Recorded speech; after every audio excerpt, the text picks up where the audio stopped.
Myself Rakhi, Assistant Professor in the Department of Electronics and Communication Engineering in ABS Engineering College, Ghaziabad, affiliated to Dr. APJ Abdul Kalam Technical University, Lucknow.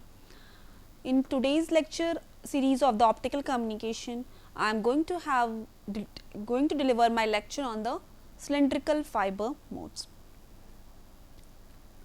In this particular lecture series, I am going to cover the following topics. The first one is the cylindrical fiber modes, then wave equations, solution of wave equation as per the cylindrical fiber mode, and then Bessel function solution, V number, leaky and the guided mode. Now, the first consideration, why we are studying the cylindrical fiber mode. Already we have gone through the mode, what is the mode, and in the general perception, but we are studying the cylindrical fiber mode because the structure of the waveguide which we have in the case of a optical fiber communication, it is basically of the cylindrical shape.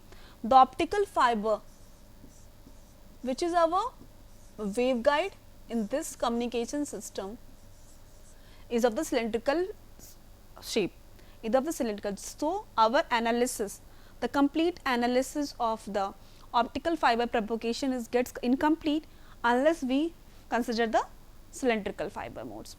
Now, the exact solution of Maxwell equation for the cylindrical delivery, of course, जब cylindrical के structure के लिए जब हम exact solution की बात करते हैं, तो of course that solution is very complicated and complex results. Now, in common with the planar waveguide already discussed in the previous lectures कि planar waveguide वो होता है जब आपकी dependency, आपका जो cladding core होता है, that is sandwich between the cladding in only one direction, and your refractive index is a function of only single coordinate, is called as the planar one. So, again we are considering here for our analysis a planar waveguide. So, in the planar waveguide, when we are considering, we are talking about the TE and the TM modes. TE stand for transverse electric and the TM stand for the transverse magnetic mode. Transverse electric means our electric field is in the direction transverse to the direction of propagation of wave. That means जिस direction में आपकी wave propagate कर रही है, उस direction में electric field का component नहीं होगा. That means if a wave is propagating in the z direction, our electric field component that is of the z direction, that is Ez, z does not exist. Similar with the TM, that is transverse magnetic. Transverse magnetic में Hz का component नहीं होगा और components होंगे कि हमारा हम assume कर रहे हैं wave is propagating in the z direction. A cylindrical waveguide is bonded in 2 dimension, therefore L और M दो components होते हैं उसको define करने के लिए. That's why it is written as TLM and TMLM. ML होता है जो circumference के surrounding में जो field होते हैं उसको denote करने के लिए, और M होता है as per the radius के corresponding जो field होते हैं उसको denote करने के लिए. तो both have got the significance, L for the circumference area and M for the radial area. ये कहाँ से आती है? From the meridional ray. We have discussed the meridional ray and the skew rays. Meridional ray which crosses the fiber axis and the skew rays which does not crosses the fiber axis. So, this analysis are for the meridional ray. Hybrid modes where Ez and Hz are non-zero results. अभी जो हम बात कर रहे थे कि जिस direction में वेव प्रोपोगेट करती है उसमें T के केस में Z, E का कंपोनेंट नहीं होता, TM के केस में H का कंपोनेंट नहीं होता, बट जब Ez और Hz का नॉन जीरो कंपोनेंट एग्जिस्ट कर रहा है then and that is from the skew rays. ये कंडीशन था मेरिडियनल रेज के साथ और यहाँ था आपका स्क्यू रेज के साथ है. तो अब जब ये कंडीशन कंसिडर हो रहा है तो that mode is called as the hybrid mode. Hybrid mode में क्या होता है, आप लिखते हो HELM एंड EHLM. हम L और M का तो ऑलरेडी बता चुकी कि L for the circumference area, M is for the field in the radial area. H E और E H का सिग्निफिकेंस क्या है कि दोनों फील्ड आपकी एग्जिस्ट कर रही है। पहले के केस में क्या था कि आइदर E, अगर हम T का कंसिडर कर रहे हैं तो उसमें E का फील्ड नहीं होगा Z डायरेक्शन में, पर H का होगा। But when we are considering the TM, उसमें H का फील्ड नहीं होगा Z डायरेक्शन में, पर E का होगा। बट इसमें क्या है, non zero condition of E as EZ and H0 non zero condition है। दैट मीन्स कि E और H दोनों एग्जिस्ट कर रहा है Z डायरेक्शन में। तो इसके केस में हम HE और EH इस तरह से नाम इसका लेंगे कि जो सिग्निफिकेंट है ज्यादा। HE को जब हम बात कर रहे हैं, that means magnetic field is more significant as compare to electric field, तब वो हम HE लिख देंगे। When electric field is more significant than the magnetic field, तब हम EH लिख देंगे। तो this is the importance of EH and EH, जिसका ज्यादा कंट्रीब्यूशन है प्रोपोगेशन में, उसे हम पहला नाम देंगे, और जिसका लेस है as compare to the first one, उसको हम दूसरा नाम। तो ये है आपका EH और HE का सिग्निफिकेंस। नाउ हम इसकी एनालिसिस जब करेंगे तो ऑफ कोर्स हम कुछ एनालिसिस को करने के लिए कुछ चीज़ें सिंप्लीफाई कर चुके हैं फॉर द कम्युनिकेशन पर्पस। तो उसमें हमने जो लिया है that is weekly guided wave को लिया है। एंड वो वीकली गाइडेड वेव कब होता है, when del is very very less than 1।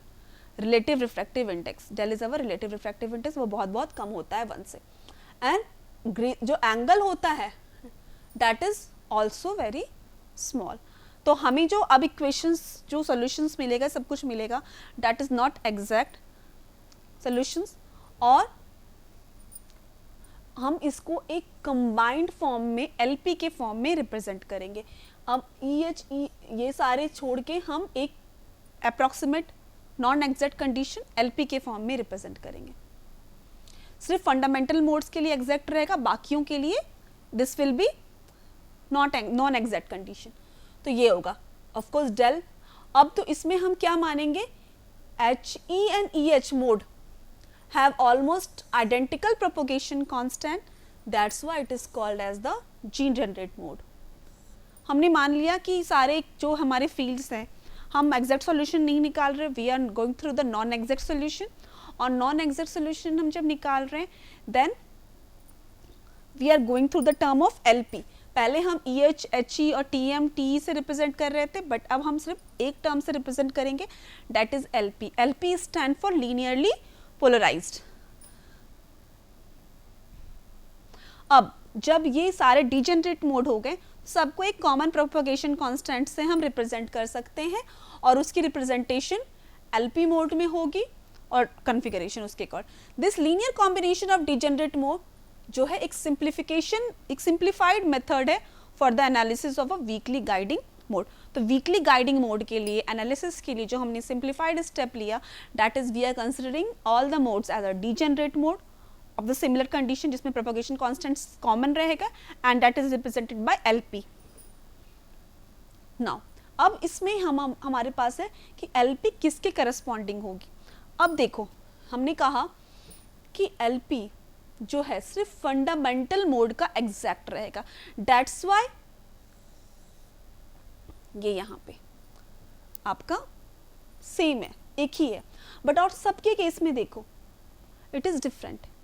और हम जब इसको LP को रिप्रेजेंट करेंगे LM के टर्म्स में, अब इसमें एक देखो कि L का term in the case of first one देख लो, फर्स्ट फंडामेंटल मोड है या दूसरा कोई भी केस देख लो, L का है फर्स्ट LP के केस में L क्या है 0, M है आपका 1, और जब इसको हम HE में रिप्रेजेंट कर रहे हैं, HE 1 जो है आपका यहाँ पे, of course it can also be GLM, तो L इज 1 और M इज 1।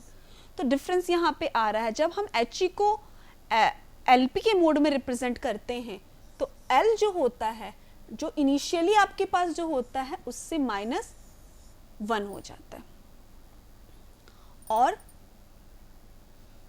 यहाँ पे LP के केस में, और यहाँ पे बोलो तो +1 हो गया। L है आपका 0, LP के केस में यहाँ पे 1 हो गया। तो आप जिस तरह से आपको इजी रहे आप यू कैन है। और EH के केस में आप EH का केस देखो कोई भी जिसमें EH एग्जिस्ट कर रहा है, देखो ये केस देखो, इसमें LP31, I am going to erase the screen, ये केस हम देखते हैं।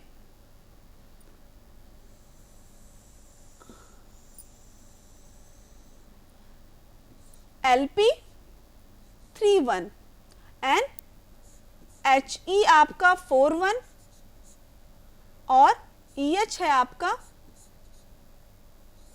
21। तो देख लो यहाँ पे L की वैल्यू 3, M की वैल्यू 1, L की वैल्यू 4, M की वैल्यू 1, M की वैल्यू में चेंज नहीं आ रहा है। फिर L की वैल्यू 2 और M की वैल्यू 1। तो जैसा हमने देखा कि आपका यहाँ पे L अगर इसमें जो भी वैल्यू है उसके करस्पॉन्डिंग HE में L+1 और इसमें फॉर EH केस L-1। अब इसका रिवर्स हम यहाँ पे कर सकते हैं, EH के करस्पॉन्डिंग L+1 और HE के corresponding L1।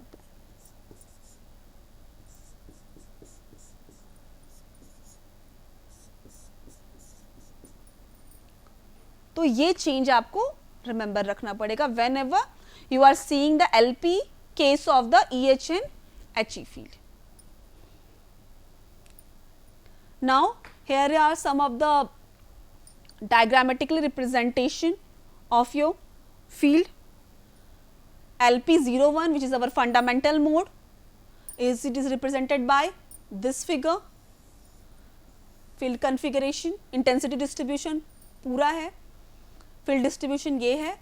For LP11, LP11 किसको किसको रिप्रेजेंट करता है वो यहाँ mentioned है, and we have already have this in this slide also. LP11 ये तीनों डिफरेंट ऑफ कोर्स रहेंगे, बट इसको हम डिजेनरेट मोड मान के, क्योंकि प्रोपगेशन कांस्टेंट सेम है, field distribution different of course है, तो we have represented it with the help of LP11. और तीनों के केस में कैसा होगा आपका फील्ड का intensity distribution. Similarly LP21 almost similar distribution, similar distribution होते हैं ऑलमोस्ट, दैट्स वाई इसको हम कह देते हैं कि it's a degenerate mode having the same propagation constant and non exact solution है, एग्जैक्ट सॉल्यूशन नहीं है, and we have represented with a common एक जनरलाइज्ड टर्म के रेस्पेक्ट में. Now solution of a wave equation the cylindrical waveguide. Cylindrical waveguide के terms में जब हम वेव इक्वेशंस लिखेंगे तो it is represented at this one, where psi आपका फील्ड का इक्वेशन है जो कि E और H कुछ भी हो सकता है, जनरलाइज्ड इक्वेशन है ये.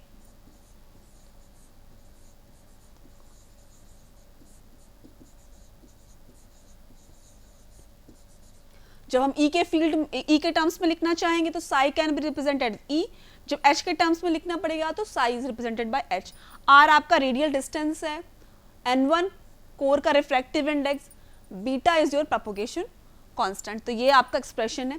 अब प्रोपगेशन कांस्टेंट अगर वो आपका गाइडेड वेव है, गाइडेड वेव है और your wave is propagating in the guided mode, आपका नॉन प्रोपगेटिंग मोड हो सकता है, लीकी हो सकता है, कोई भी कंडीशन एग्जिस्ट करता है, बट अगर गाइडेड कंडीशन है तो उस केस में ये कंडीशन सेटिस्फाई होना चाहिए, then only guided mode can exist. That means जिसमें आपका वेव प्रोपगेट करेगा.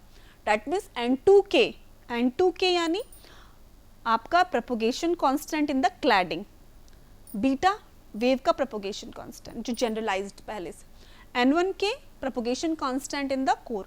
तो आपका जो प्रोपगेशन कांस्टेंट जो कोर में है that should always be greater. और इसका हम जब सॉल्यूशन निकालेंगे तो ये आपके इस फॉर्म में होगा. अब साई रिप्रेजेंट फॉर एग्जांपल कर रहा है ट्रांसवर्स इलेक्ट्रिक फील्ड कंपोनेंट का. The periodic dependence on phi gives a mode of radial order L के रेडियल आपका फाई पर डिपेंडेंट है एंड रेडियल ऑर्डर R. तो इसके अकॉर्डिंग कितना फाइबर्स आपका सपोर्ट कितना कर सकता है ये हम डिसाइड कर सकते हैं। एक fibre number of guided modes को सपोर्ट कर सकता है and that is calculated through changing the value of L, कि जितना सेटिस्फाई करे कंडीशंस को, उस कंडीशन सेटिस्फाई करते हुए एल की वैल्यू जब हम चेंज करेंगे, we can have the number of guided modes a fiber can support under the provided condition. अगर हमने उसे ई फील्ड के टर्म्स में लिखा तो दिस वन, ऑफ कोर्स ये हमारा जो इक्वेशन है ये बेसल इक्वेशन है, तो इसका सोल्यूशन जो होगा of course in the terms of a Bessel functions, तो आपका सोल्यूशन जो बेसल फंक्शन का है वो डिनोट करते हैं जेड जेएल,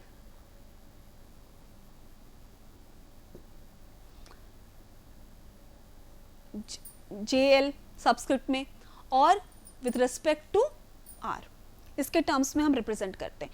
तो जब आपका फील्ड मैक्सिमम होगा at R equal to 0, of course radius जब आपका 0 है तो वो आपका मैक्सिमम है। As it moves further towards the cladding, आपका जो वेव है, आपकी जो फील्ड है, keeps on decreasing. Already we have gone through this कि आपकी क्लैडिंग में आपकी फील्ड नहीं होती है, वेव की प्रोपोगेशन नहीं होती है, maximum is in the core region, that is when R is equal to 0। That's why आप देख रहे हो जब J 0 का है, J 0 कंपोनेंट है, हमने L की बहुत सारे वैल्यूज के बेसिस पे ये ग्राफ प्लॉट हुआ है। अब ये जब ग्राफ प्लॉट हुआ तो वी कैन सी जब 0 का केस है, it has got the maximum 1, U 0 का ये है। अब 1 का little bit reduced then 0, second का, थर्ड का और रिड्यूस। तो जैसे जैसे हम ये करेंगे कि जैसे जैसे हम आर की वैल्यू को, रेडियस को इंक्रीज करते चले जाएंगे आर की वैल्यू को, we are getting the this type of structure. Maximum आपका 0 पे एंड आफ्टरवर्ड्स वो रिड्यूस होता चला जाएगा। बट ये आपका जनरलाइज्ड है, तो इसमें आपको हर एक कंडीशन का अलग अलग देखना पड़ रहा है। बट एक मॉडिफाइड वर्जन बेसल फंक्शन का ग्राफ का आया जिसमें एक से हम रिप्रेजेंट कर दे जिस in the form of a के सारे एक्सपोनेंशियल के टर्म्स में।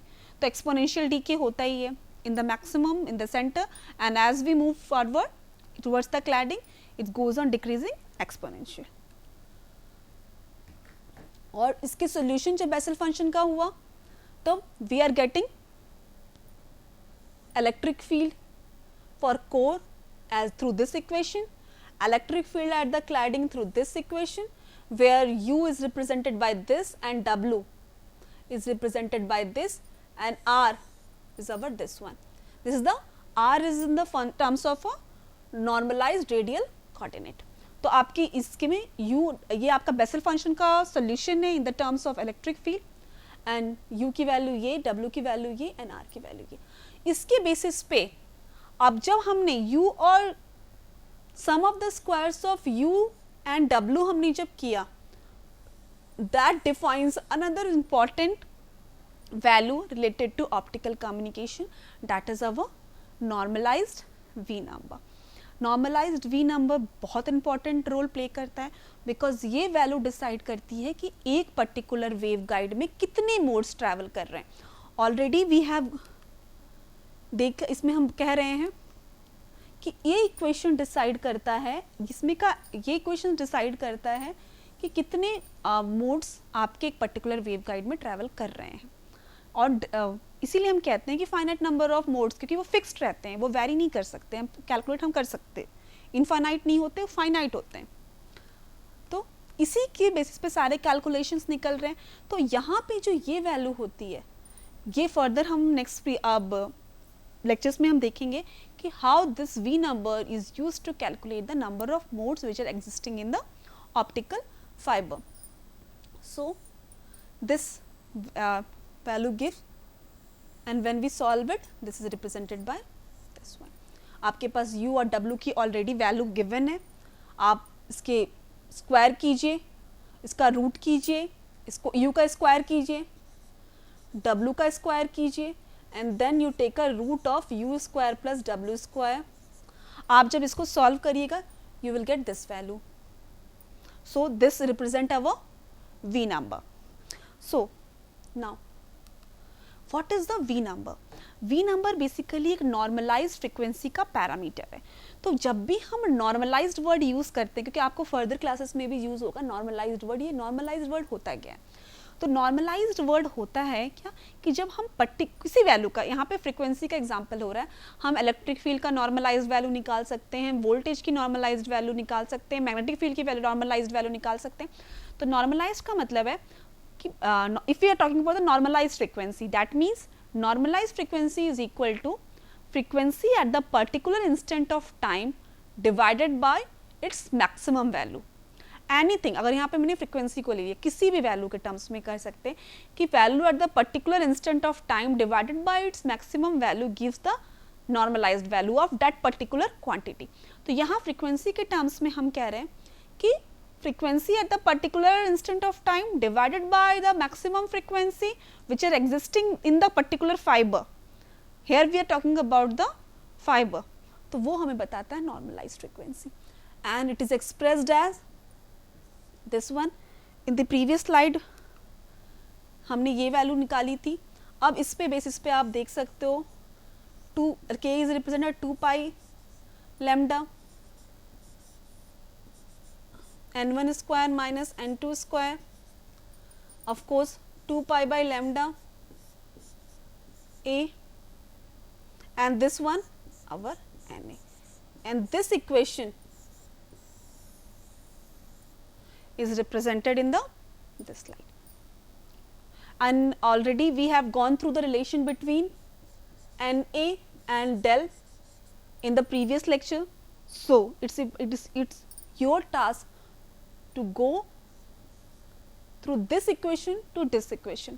Already we have discussed about the relationship between Na and del. तो आप इसको निकाल के देखिए कि you are getting the same value or not. आपके पास रिलेशन है Na और del का, तो आप इसे निकाल के एक बार देखिए कि you are getting the same value or not. अब जब हम frequency at the particular instant of time divided by its normalized value हम कर divided by its maximum value, तो फ्रीक्वेंसी किसी पर्टिकुलर इंस्टेंट ऑफ टाइम और किसी मैक्सिमम वैल्यू दोनों की यूनिट सेम रहेंगी। तो that's why it's a dimensionless parameter और that's why it is called as the V number और वैल्यू ऑफ द फाइबर। अब ये इसके ऑफ कोर्स ये इंफॉर्मेशन कैरी करता है ए के बारे में, डेल के बारे में and lambda, because it is represented in the equation here. Limiting parameter for single mode and the multi mode propagation in optical fiber. Single mode और मल्टी मोड के लिए ये लिमिटिंग पैरामीटर है, बिकॉज सिंगल मोड में जब single fiber propagate कर रही है तो V number always satisfy this condition for SM that is our single mode. और मल्टी मोड के लिए ये वेरी करती है, otherwise V number for a single mode fiber fix रहता है। तो आप जब भी इसको ध्यान रखना कि जब भी आपके पास कोई भी इक्वेशंस हो, न्यूमेरिकल्स हम अगले क्लासेस में डिस्कस करेंगे, कुछ some numericals related on V number, तो उसमें आपको ध्यान देना है कि इसका 2.405 ये फिक्स्ड वैल्यू होती है, it does not changes. Now leaky and the guided mode. Of course guided mode जब वेव प्रोपोगेट कर सिग्नल प्रोपोगेट कर रही है, वेव प्रोपोगेट कर रही है, रे प्रोपोगेट कर रही है, any terms we can use. तो अगर जब सिग्नल आपके वेवगाइड में प्रोपोगेट कर रही है, that condition is called as the guided mode. अब गाइडेड मोड जब है, in that case this condition has to be satisfied, that is N2K, that is propagation constant of the cladding should be less than the propagation constant of a wave, and that should also be lesser than the propagation constant of the core. The core should have the maximum propagation constant. अब cut off condition, cut off condition क्या होगी? जब cogen beta आपका propagation constant should be equal to the propagation constant of the cladding, that is when beta should be equal to N2K, the mode phase velocity is equal to the velocity of the light in the cladding and mode is no longer properly guided. Of course cut off condition है तो उस case में properly guided तो होगी नहीं। इस case में जो मोड की फेज वेलोसिटी है that is equal to the velocity of light in the cladding. Propagation constant same है, तो उस केस में velocity of the mode should be equal to the velocity of light in the cladding. तो mode is no longer properly guided, or in this condition mode is said to be cut off, and the eigenvalue हमने यहाँ देखी थी, these are the our eigenvalues. तो in this case the eigenvalue W should be equal to 0. Sorry. अब unguided modes, that is called as the radiation or the leaky mode.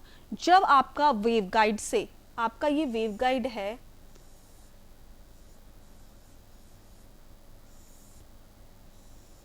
और आपका cladding के अंदर वो बीच में सैंडविच्ड है,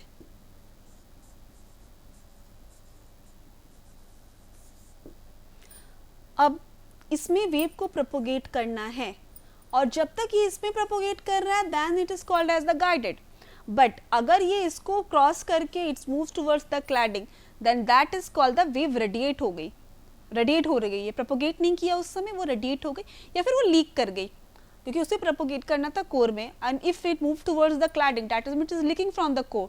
that's why it is called unguided wave is generally called as the radiation or the leaky modes having frequency below cut off. क्योंकि यहाँ पे आप देख रहे हो beta should be equal to N2K. N2K का जब इक्वल होगा तो that is called the cut off condition. और अगर बीट और इसमें है प्रोपोगेशन कांस्टेंट से आपका जो frequency should be below cut of, तो ये condition that means beta should be greater then N2.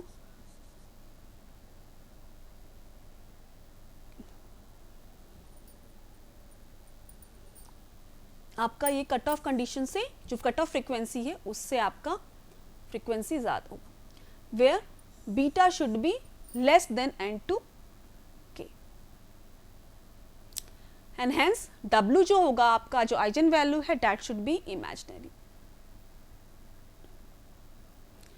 Wave propagation does not cease abruptly below cut off. Of course below cut off कोई भी आपका वेव प्रोपोगेशन प्रॉपरली दिखेगा नहीं.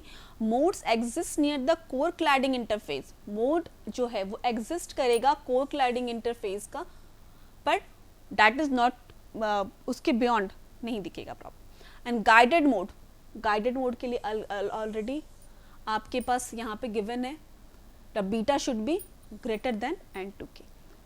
यहाँ पे less power will be propagated in the cladding and until ये condition रहे and all power is confined within the core. तो अगर सारे power confined रहे within the core and does not less power will be transmitted to the cladding, तो उस case में maximum हमारा जो mode होता है that is called the guided mode. तो हमने यहाँ पे देखा कट ऑफ कंडीशन के लिए क्या कंडीशन है, that is beta should be equal to N2K, and non guided under guided condition के लिए क्या है, for the leaky and the radiation mode beta should be less than N2K, and for guided mode beta should be greater than N2K. तो ये सारी चीज़ें थी for the cylindrical fiber mode. So in this lecture what we have discussed, in this particular lecture we have discussed about the cylindrical fiber modes, उसके Bessel functions, उसके बाद उसके solutions, and after that V number which is a very important factor, and we have to continue this particular topic. V number को हम continue करेंगे next lecture में भी, and after that उसके propagation constant के corresponding कैसे हम decide करते हैं कि which mode is the leaky mode and which mode is the guided mode, and what is the condition for the cutoff. So thank you for attending today's lecture.